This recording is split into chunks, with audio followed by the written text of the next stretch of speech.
first Wednesday Lunch and Learn. Every week at Wednesday at noon Eastern, I will be talking about how you can have a successful, profitable business and a joyful, fulfilling life. Today, I will be revealing 11 strategies for having it all so that you are making time for what you really want to do. So, drop a heart for me if you would like to learn how to find more time in your day. And I'm going to open the chat so that I can see what you guys are posting. When you're passionate about achieving your business goals, it's fairly easy to slip into a pattern of overworking. I've definitely fallen into that pattern before, and I've actually experienced firsthand how that stress can take a toll on your body. When I was in high school, I was so determined to make straight A's so that I could get a scholarship that I actually ended up in the hospital with colitis. Since then, I've learned that it's better to take time to relax and refuel.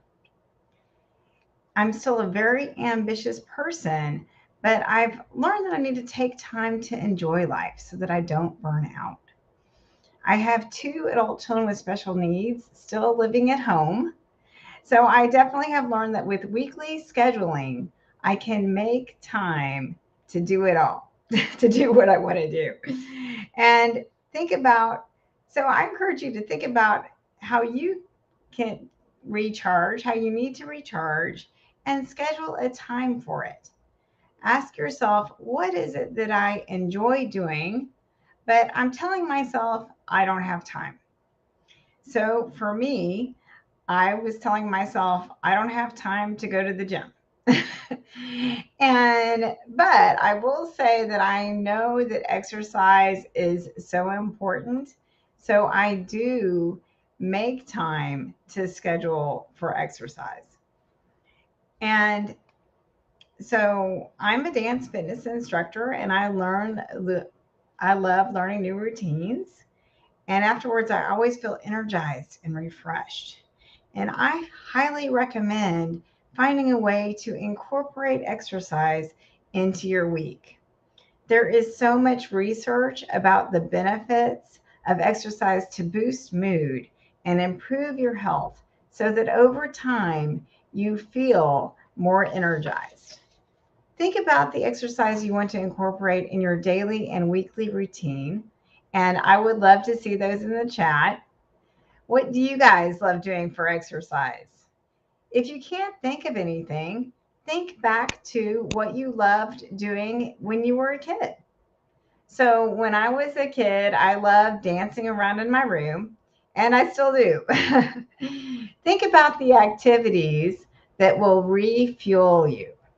So, let's think of at least three or four activities that you want to do daily to refuel.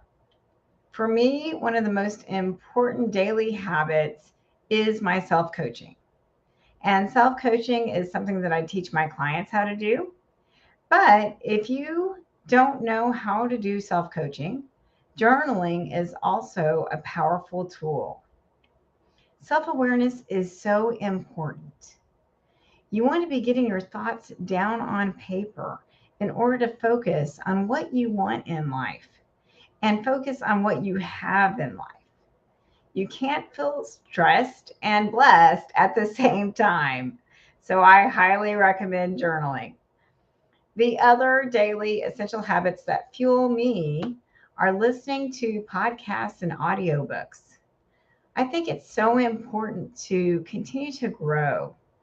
There have been specific books that have helped me to grow in my business and my life, such as Think and Grow Rich, Atomic Habits, and Awaken the Giant Within. And I would love to see the books that have really impacted your life. If you could post those in the comments, I would love to see what you're reading. And even just relaxing, right? Allowing just 1 hour in the evenings to watch my favorite TV show and spending time in prayer and meditation. So list your essentials and then think about where you want to fit these activities into your day. And you can use the magic of habit stacking. So, habit stacking is something that I learned from Atomic Habits by James Clear. And what you want to do is you can stack a new habit on top of habits that you already do. So, after I get my kids off to their day programs, then I'll eat breakfast, then I'll finish up the dishes, and then I'll spend time in prayer and gratitude before I start work. I strongly recommend daily gratitude. It's been proven to boost mood. And when you appreciate what you have, you're focused on the positive. And that is so important because what we focus on intensifies. And so that's how we're going to attract more of what we want. I recommend combining preferred activities with non-preferred activities. So I do have physical therapy exercises that I need to do daily, and they're not necessarily fun, but they are tolerable when I combine them with watching my favorite TV show. And I know it's important to keep me strong, so I make it a priority, and that's how I get it done. And dishes are definitely not my favorite activity, but they're a little less painful when I'm listening to my favorite podcast.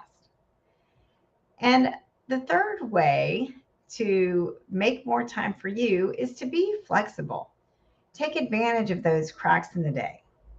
I highly recommend trying to get out every day to get some sun because vitamin D has also been proven to boost mood. So sometimes I'll just get outside and relax in my favorite lawn chair, even if I'm just waiting for my daughter to come home from her day program. The fourth strategy is to give yourself the gift of time intentionally by blocking out time.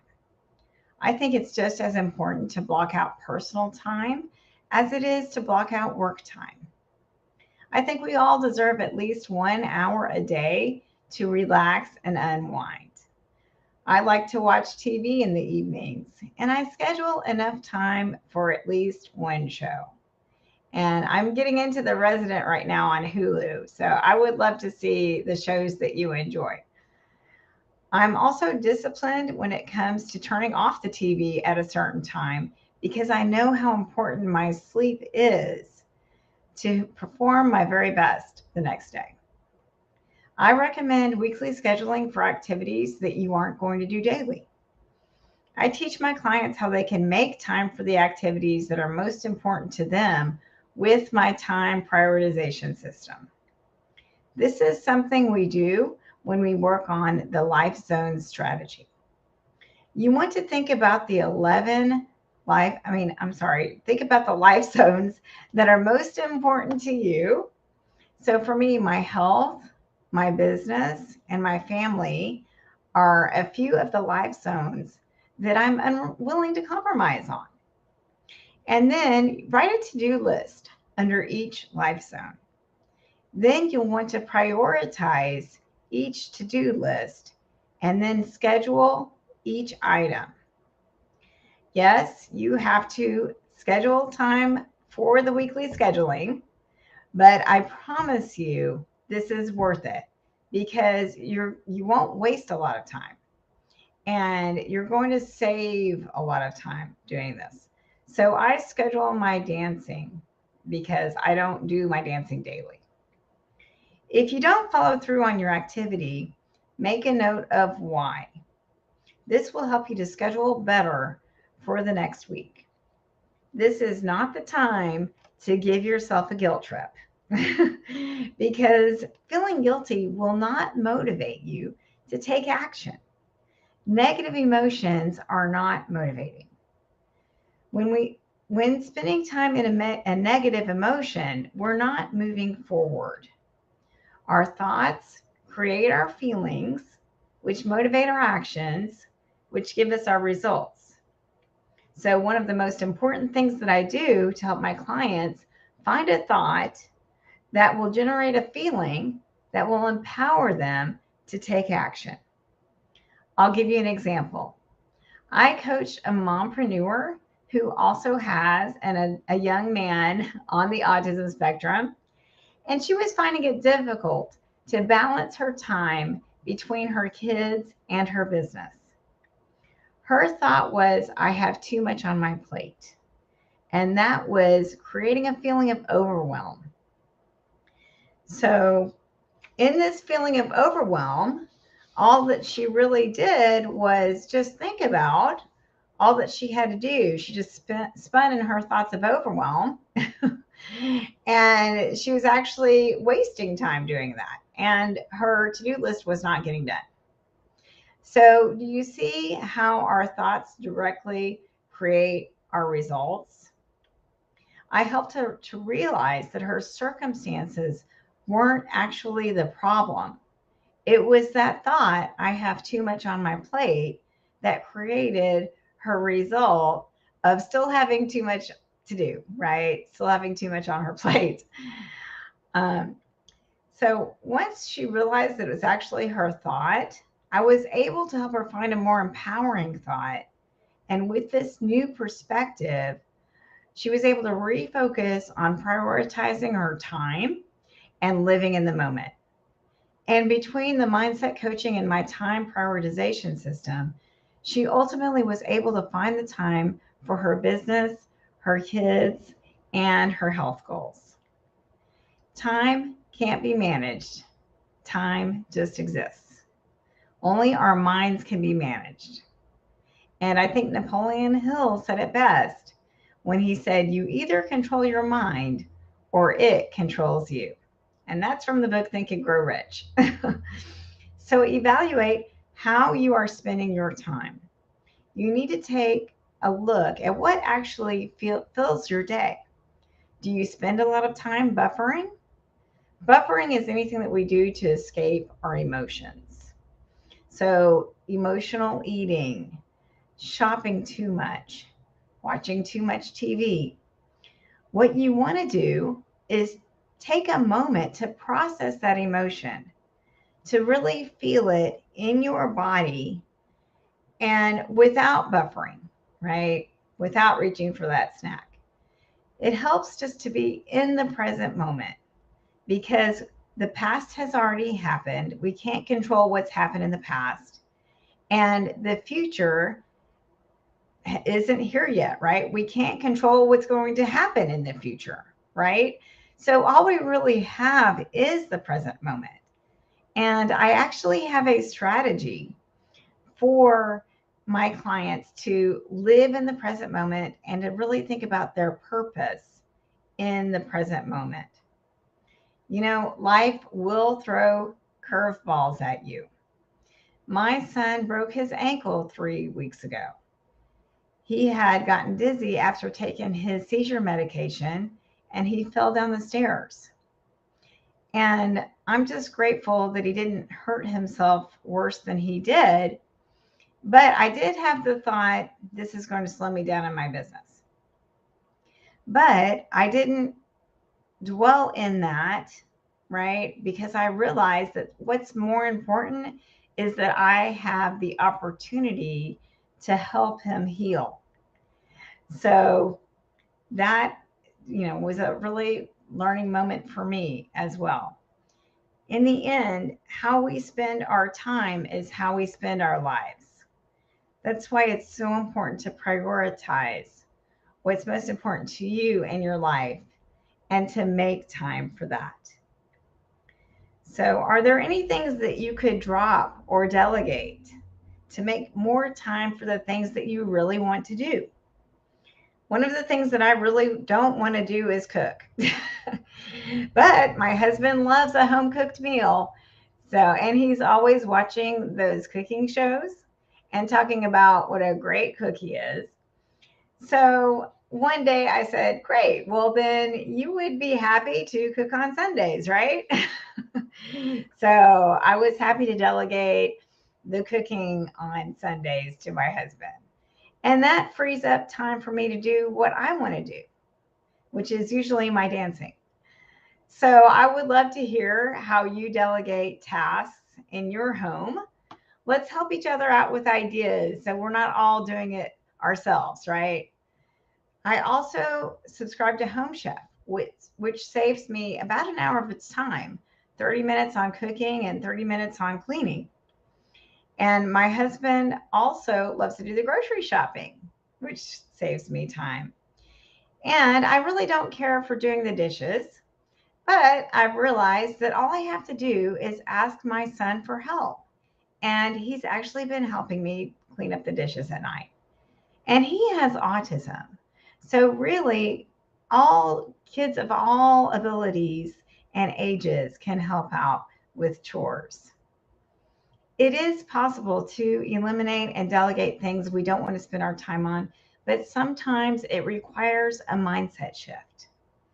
But the story that we tell ourselves is always true. That is, we believe it until our coach or someone else helps us to see otherwise. And most recently, the story that I was telling myself was I'm not in control of my schedule. So I was feeling overwhelmed because I do a lot of networking and a lot of people had scheduled one on ones with me. And when I told my coach how I was feeling, and I thought I wasn't in control of my schedule, and she said, of course you're in control of your schedule. If you're not in control of your schedule, then who is? And after I thought about it for a moment, I realized that she was right. I am the only one in control of my schedule. It wasn't helping me to believe that other people were in control of my schedule. So after making this mental shift, I used my scheduling tool to block out an hour for lunch and limit the times that people could schedule one on ones on my calendar. Now that I've taken back control of my schedule by focusing on the thought, I'm in control of my schedule. To summarize, these are the 11 strategies for having it all so that you can make more time for you. Prioritize your to do lists in each life zone. Delegate those tasks that you don't want to do to other people. Eliminate those activities that aren't a top priority. Schedule your priorities weekly. Schedule in activities that are essential to take care of you. Use the power of habit stacking to stack a new habit on top of the things that you already do. Use block scheduling to block out personal time. Use a scheduling tool such as Calendly to create boundaries around personal time. Combine preferred with non-preferred activities. Be flexible and take advantage of the cracks in the day to refuel. Learn to live in the present moment and shift your mindset. Notice the automatic negative thoughts and limiting beliefs around time and make an effort to shift your mindset to an empowering thought that will move you forward. If you need help shifting your mindset so that you can find time for everything that you want to do in your life and business, I would love to help. I offer a free breakthrough session to help you break through your limiting beliefs so that you can achieve your goals. And breaking through the obstacles, which are usually just limiting beliefs, is the only way that you're going to accomplish your goals. So I would love to help you do that. Click on the link in the description to schedule a free breakthrough session. Thank you so much for coming today. I know that your time is valuable and enjoy the rest of your week. And don't forget to make time for you.